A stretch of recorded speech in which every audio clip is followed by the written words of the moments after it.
Well, hello there and welcome to This Is the Day. I hope your day has been awesome. My name is Sarah Otieno, and today we're talking about an issue that is strictly direct to your heart and to my heart, and that is my safety and your safety. So there's this notion that during the holiday, and especially the December holiday, that is when security is not very good and insecurity cases are on the rise. Well, today in studio I have Mr. Mwiti Murithi from Lemnish, that is Consultants, to help us understand how we can keep safe during this holiday season. Karibu sana. Thank you. How are you doing? Fine, thank you. Do you think that the holidays are more unsafe? Not as per se, because in history, a time like now, it has never been more dangerous in the world history. It has always, as technology is advancing, as needs are more dire, insecurity is a product of the same. So basically, it's not that insecurity is on the rise, it's just that people are more careless. Oh, really? Yes, because we tend, from our upbringing, we've been conditioned to believe that our security is dependent on other people. Maybe if you look back, how we grew up from the primary school, maybe we used to delegate our security to our elder brothers, our bigger friends in school. Yeah. When we came out of school, we delegated our security to the chief in our villages. When we went out, we came out the city, we delegate our security to the police. So at not one time that we've been trained to take care of our safety. Unfortunately, the world has become of age due to education. You and I, we know that any person, any Kenyan for that matter, who has undergone to class 1 knows how to cross a road. Yes. You know, Look right, look left, look right again. Why? Why is it so? It is because when we were growing up, roads were new things, motor vehicles were new things. There were not as many as we are. So they were the biggest causes of accident and deaths during that time. And then that brought in the need for the training. Unfortunately, today insecurity is one of the major causes of economic disruption and even death. But then we've not accepted that as a society, that there is need for people to train. Security is a basic human skill that each and every person should have, because unfortunately we tend to think our safety is a phone call away. Well, in essence, it's not. Any attack in record takes in a few seconds, while the fastest response is a minute away, minute or few minutes away. So basically, that is the biggest hindrance. We have two things that happens in security that I think the viewers and listeners should know. There are two most fundamental skills that we lack. The skill of thinking our safety is away, a phone call away, therefore ignoring the need for training. And the other is being overconfident, thinking or actually ignoring the warning signs. So basically, when you combine those two, you actually become a soft target. And maybe it's important to also to clarify this. We get attacked anywhere because of our body language. Our because of our body language? Yes. This is how you walk, where you look, how you stand, where you posture, you mean what you wear. So for instance, if I give you an example in Nairobi, for any mugger to mug you, he has to look at the probability of you first raising an alarm. Secondly, if there's a possibility, you can run and maybe make a follow-up, and maybe the number of people surrounding you, and you actually where your focus is. We've seen guys with earphones all through crossing roads. So you actually, if you are unaware of your surrounding, you actually become the A easiest victim. target. Yes. Yeah. Okay, you've said something about what you wear, how your body language, you know, and that is something that can contribute to a mugger deciding to this is an easy target. And in Nairobi, a lot of people are being mugged with their phones, laptops, and it's not happening in the dark. Yes. It's happening during the day. You see, unfortunately, Kenya is a capitalist country where we think that everyone should mind his own business. Yeah. And unfortunately, no one is out there to protect you as maybe you'd wish to. So basically, you need to be aware of your surrounding and be sensitive to threats. Yeah. This is knowing where you are, the surrounding, and the people, and actually showing that confidence. Your inability to detect a threat in itself amounts for you being a target. You see, there's no perfect description of an attacker in Nairobi. There's no perfect description of a con man in Nairobi. Why are people falling victims? It's because we failed to know what a threat looks like. Yes. The most important thing in actually insecurity, it's not the way we brand insecurity on race, religion, tribe, or those whatnot. Every person should be in a position to actually break threat into intention and capability. Okay, break threat into intention and capability. Those are the most core proponents of insecurity, because anything else, if you can't actually brand crime because of a certain religion or certain race or certain group of people, so it is important that you know actually what to look for and how to look for a threat wherever you are, because it's only by doing that you'll be able to safeguard yourself and your property.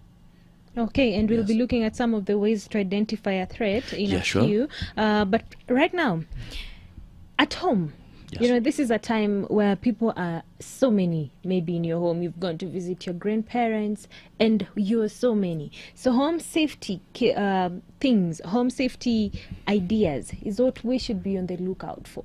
So what are some of these things that you should be on the lookout for, especially in a home setting?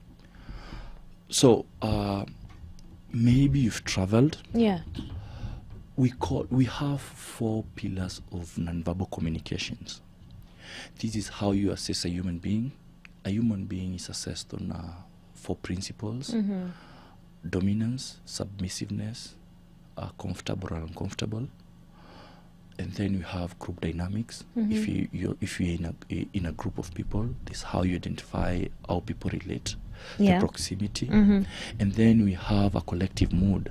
You're in a place, you know that you have that feeling that something is not right. I'm sure you've had yourself in that situation.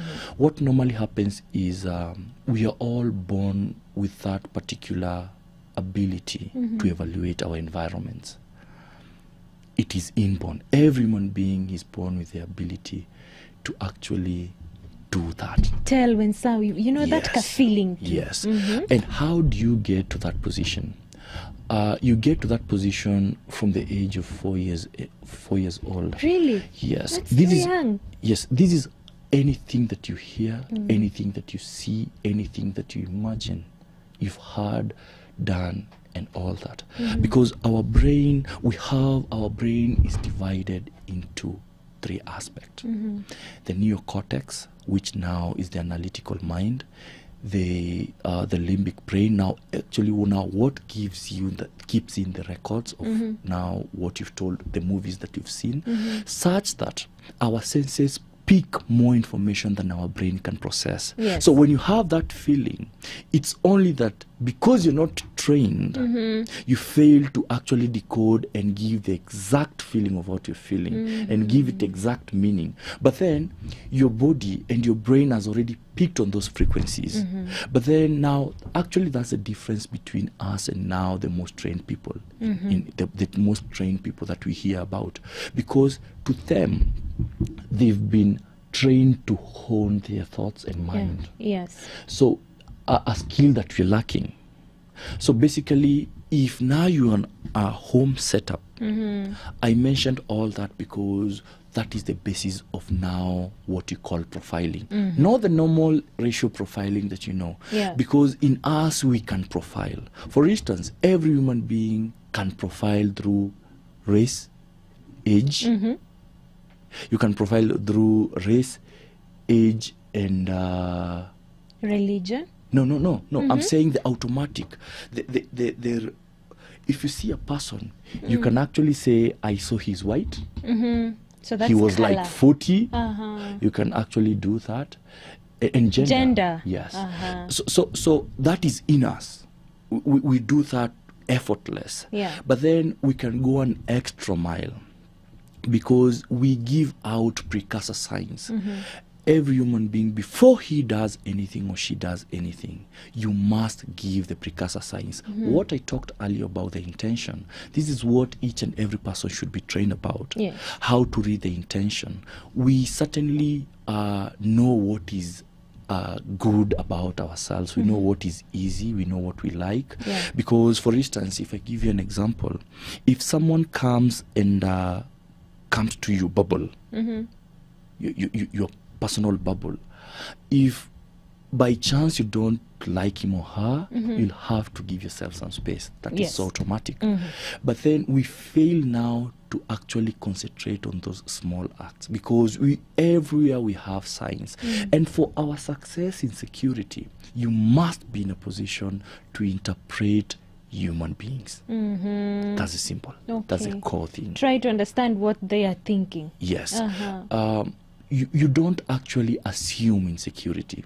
These small details here and there will actually give you the meaning. It's not enough to only see, but to even actually articulate it, what you're actually seeing and giving that a meaning. Yeah. Yes. Okay. So someone would ask, is it right for me or my father or my grandfather to have a machete in the house just because I want to be secure? Well, from the African setup, and now lack of training, and now what we call self-defense, well, it is because it is important, because that is a tool for deterrence in our setups. Okay. We don't have the guns. And this is the minimal tool we can use in our home setups. Okay. But then remember, this is a point that each and every person should remember. We humans are the weapons. Anything else is a tool. If you have a machete and you don't know how to use it properly, it will be used against yourself. So basically, if it is for deterrence, it is for maybe it gives you some sort of confidence. Well, it is important, but then you need to know how to use it in the first place, because unless you do that, it is obsolete. It doesn't have any work. And that is where training comes in. Yes. You see, the world has become of age due to education, and fortunately, it is only through education that we can empower ourselves, because anything else will fall after we're educated. We die. It is very unfortunate that a person will actually die because of ignorance. Because the consequences, ignorance is very unforgiving. Yeah. The consequences are dire and immediate. Yes. So actually, for a trained person, it is very frustrating to know that someone will die due to that. Yeah. Okay. And this is interesting, because look at our body sizes. You're obviously bigger than I am. Okay, and when I can already see your reaction, but when you walk through the streets of, I'll give an example of Nairobi, someone who's built, well built, muscular, is less prone to being attacked than someone who's kamdogo. If we're working together, then someone would easily attack me and not you, just because of your body size. And this is a notion that people maybe have in the back of their minds, that if I am big enough, then of course I am secure. Is that true? No, it's not. Oh, really? No, it's not. Uh-huh. You see, I think I had mentioned that we are attacked, our security, or rather, we are attacked because of our nonverbals. Yes. This is what we wear. This is how we walk. This is where we look. This is how alert we are. Actually, those are what now identifies a target.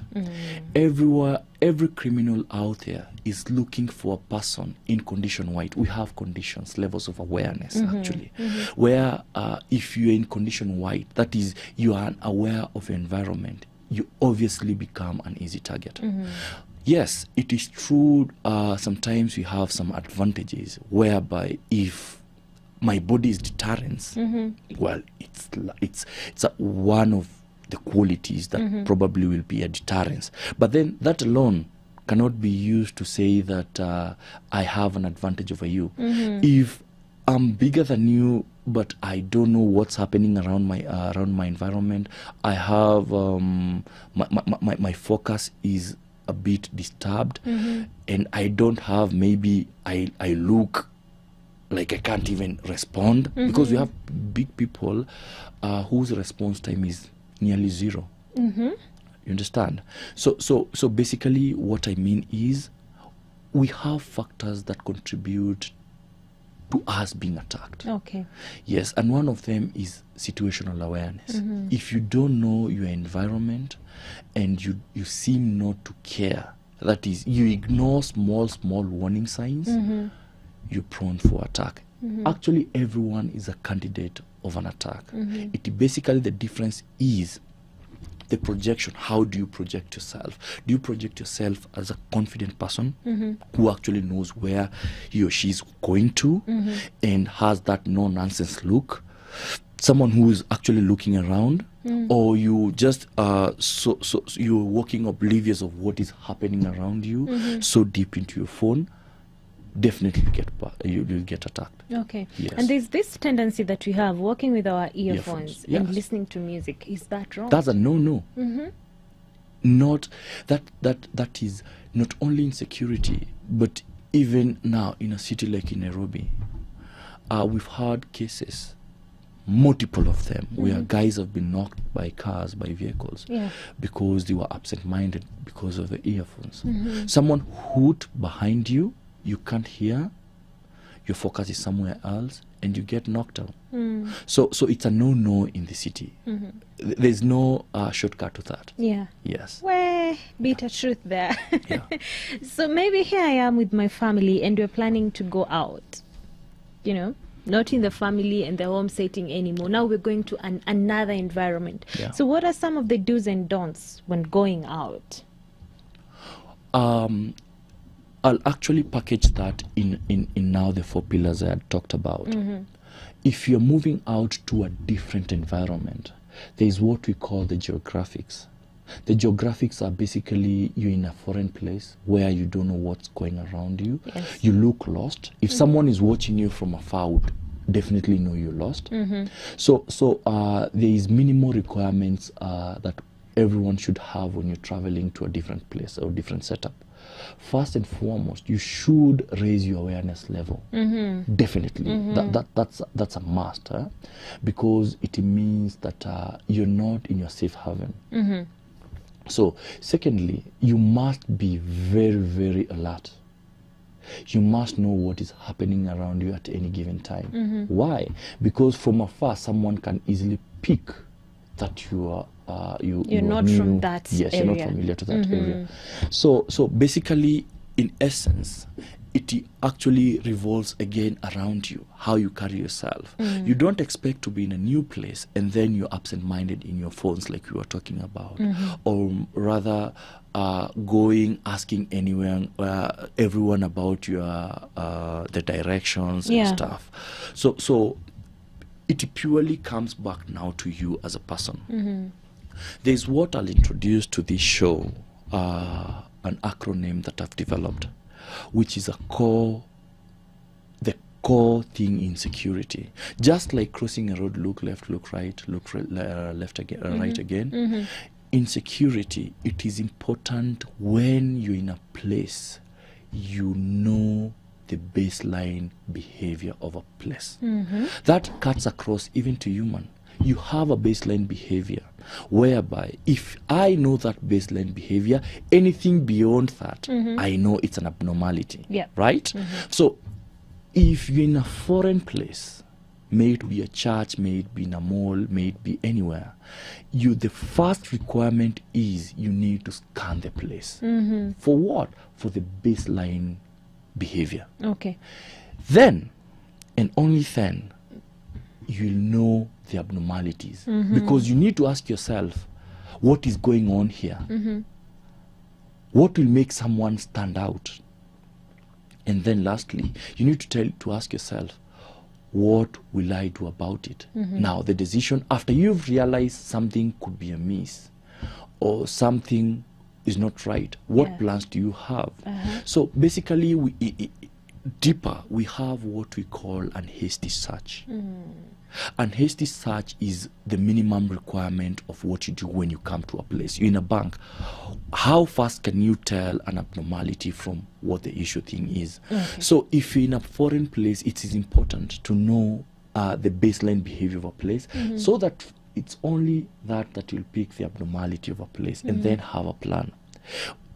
In Kenya today, and not only in Kenya, by the way, there's always a possibility of a good day gone bad without a warning. Yeah, that's true. So you need to always be prepared. Not as per se go looking for trouble, but basically knowing that there might be someone will deliberately try to attack you, and now have a plan about it. Okay. Yes. All right, that's very important. So these incidents also go down to carjackings, muggings. Yes.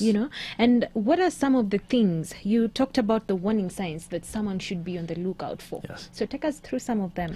Yeah, basically for a carjacking, it is important that you know that the risk landscape, for instance, in the city today, it is important that you know the risk landscape in Nairobi today are different. The way you drive your car in Dandora is not the same way you'll drive your car in Lavington. You don't need to open your windows in Dandora. Maybe you can do it in Lavington. Yeah. Those are small things that you should look out for. For instance, now that sometimes a misfortune happens, like maybe you've been carjacked, it is important to know the intention. Remember, I talked about the core thing in security. It actually cuts across everything. What is the intention? One, do they want to steal the car and just go away? Or would they hurt us and go steal away with the car? Because it's only by doing that you'll be in a position to act according. You get me? Yeah. Because it will be very not very prudent of you to actually submit if someone wants to kill you. Okay. You get me? Okay. Because you can tell that by the intention. We've heard of cases where cars have been carjacked and people have not been stolen anything, but they were killed. Yeah. We've had those cases. We have cases where cars have been carjacked or people have been attacked, and they only get away with phones and wallets and stuff. So it is important from the word go to be in a position to read the intention. The intention. Because if you're carjacked somewhere in the city, for instance, in Moi Avenue, the core thing and the most important thing you should know is, if you take that car to their preferred location, you are at their mercy. You understand? Okay. So if there is any way you can do to avoid getting out of the city, you need to do it. What is it? Hit another car. The attacker are usually very afraid of failure. Yes. Yes. So those are minimal things. Those are the small analyses that you need to know. That now, where am I? What is the intention? Where do they even want to take me? Because it is not very smart of you or clever of you to actually drive out of the city to go to Ngong Forest looking for mercy. You understand? You can't find it there. Imagine. So it is important to actually keep that in your mind, that the moment you are carjacked, it is important to know the intention. If they want to take in their phones, well and good, submit. Okay. But if you notice, by the way, that is if. I know this, this will bring a lot of, well, that is my view. Because people have very many different school of thoughts.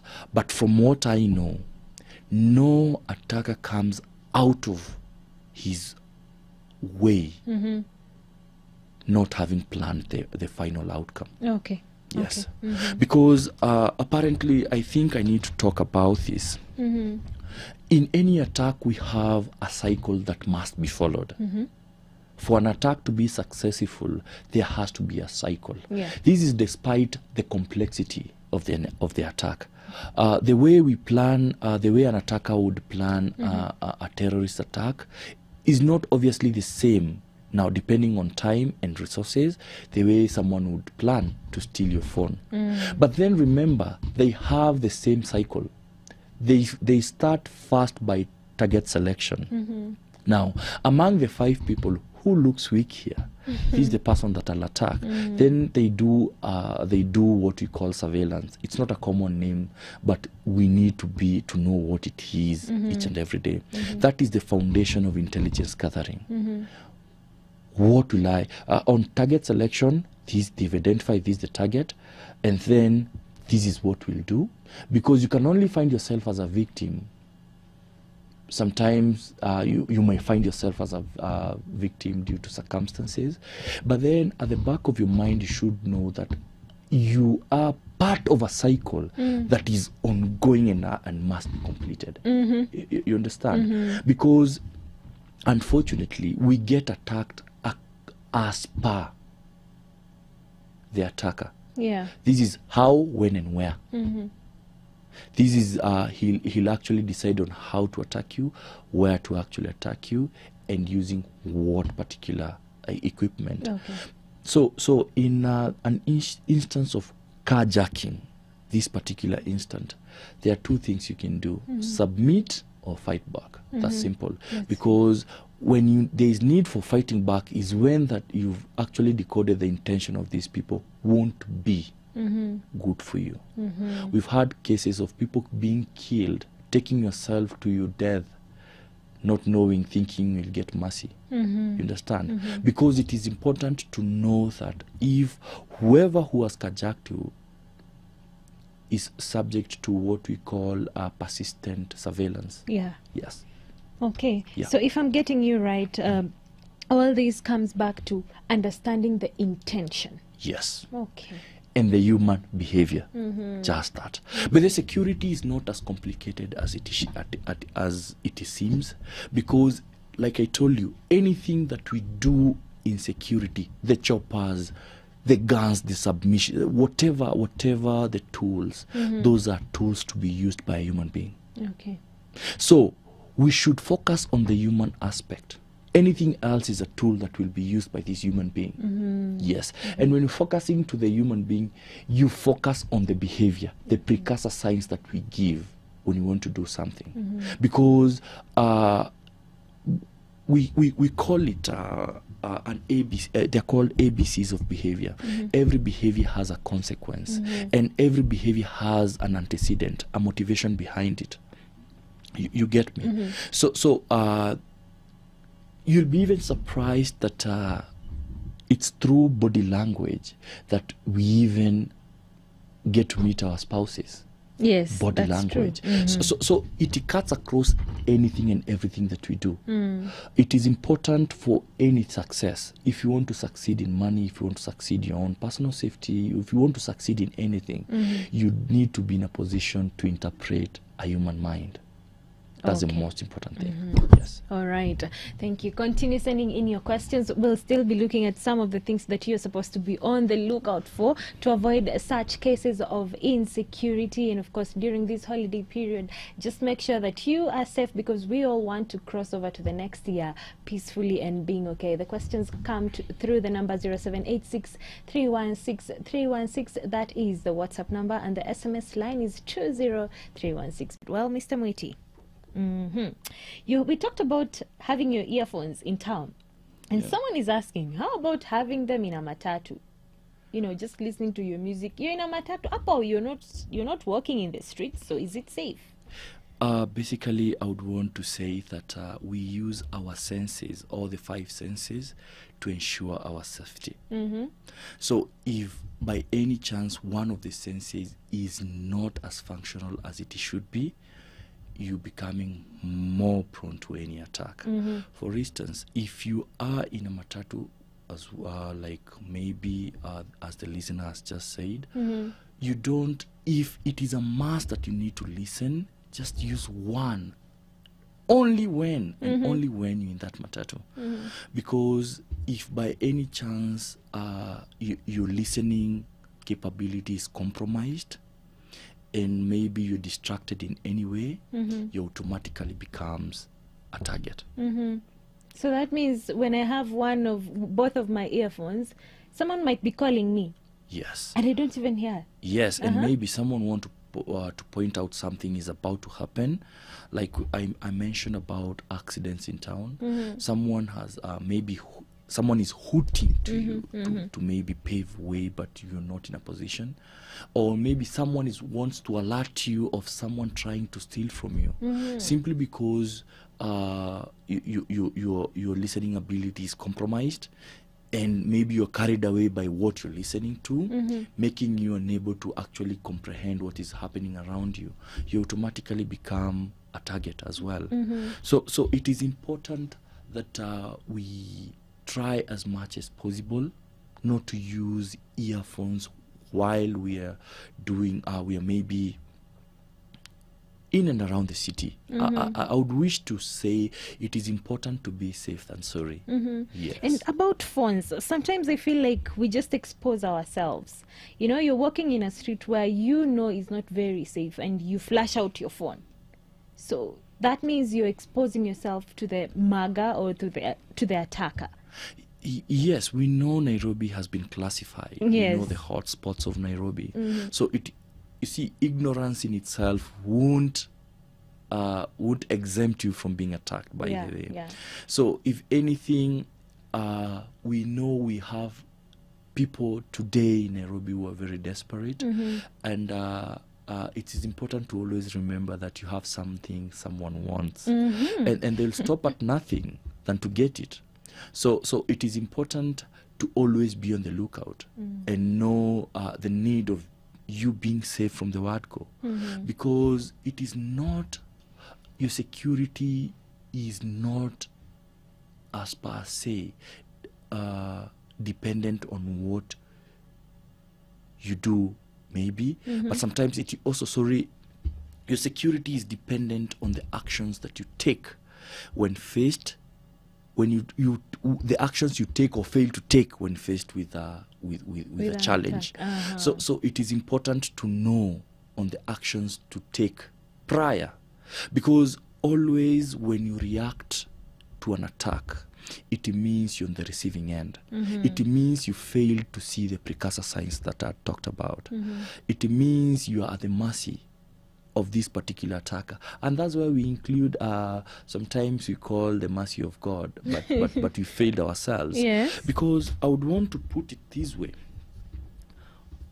no one will ever attack you if he or she feels she doesn't have an advantage over you. Yes, it is important people to know that people will always attack you when they feel they have an advantage over you. Okay. It is also important to note that there are 2 things an attacker usually have over you. This is an element of surprise. This is attacking you when you least expect. Like now in your phone, oblivious of what is happening. Earphones, And 2, the tactical advantage. We know these streets where we have choke points. This particular attacker knows the best place to attack you, which would make attacking you very effortless, or maybe rather very easy, and very easy for him or her to take away to get out of the scene fast as possible. So it is important to know that those two things, element of surprise and tactical advantage. Tactical advantage includes even the equipment. Okay. And it also includes the number. So it is important to always be on the lookout and to know your environment. Yes. Okay. And there's something that we should look into kidogo, the issue of accidents. Well, Yes. the NTSA will tell you that during the holidays, that is when the number of accidents go up. Okay? So what really should we be on the lookout to avoid such cases of accidents, and just losing lives on the roads? I think we have a culture where we try to hurriedly do things during this time. Yeah, that's true. It is unfortunate that we lose lives during this particular moment. And as per maybe I've said in another forum, that crime, accident, and anything else happens during confusion. In confusion. I would want to say that accident happens because people tend to maybe in Kenya we have this culture of festive mood. Yes. If it's drinking, we overdrink. Getting excitement. Yes, the excitement that is involved at this particular moment, where we tend to actually be loose. And having that culture of partying and doing stuff, we end up being hazardous to now the environment, to the other people. And in security, we put it this way: our safety depends on other people's observation skills. Yeah. This is what, as a passenger, you expect the driver to react. This is how you expect a policeman, what a policeman is looking for. This is how a doctor, what a doctor will observe while trying to operate you. As a patient, your safety, your life is dependent on his observation skill. Yes. So if this particular person you entrust with your life is compromised, it means you're in danger automatically. You get me? So what we do or fail to do when we face these challenges, like today, we know the weather is not very conducive for driving, maybe even at night in new areas you've not been there for some time. So it is important to be cautious with your life. And again, it is important to actually prioritize our lives. Yes. Because unfortunately, from where we've grown from, the cultures that is instilled in us, we've not been trained again to take care of ourselves. Yeah. Yes. So it is important to actually start valuing who we are, and now trying to reduce the causes of these accidents. Yes, because most of them are man-made. Yes, these are things that you'd avoid. Now, for instance, if you are a matatu driver, you do a trip from here to Busia, you need to rest. You're human. So when you come to Nairobi and you find the stage is full of people and you want to go back, it means all the other senses, the 5 senses that we have, like sight and maybe sleep, it will compromise your visibility. Yes. Fatigue will compromise your analytical or problem-solving skill. So what does that mean? It eventually means that will affect the total outcome of your decision making, which now will actually may lead to death. Yes. Okay, that's very sad.